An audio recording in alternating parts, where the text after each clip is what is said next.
Rapid fire answers coming your way. What's today's burning question? Let's find out. Your stomach growls when its muscles contract to move food and gas through your intestines. When you're hungry and your stomach is empty, these contractions make louder rumbling noises called borborygmi.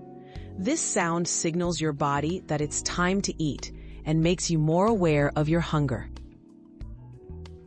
We've quenched today's curiosity, but there's always more to learn. Keep the curiosity alive by subscribing and joining us for our next adventure.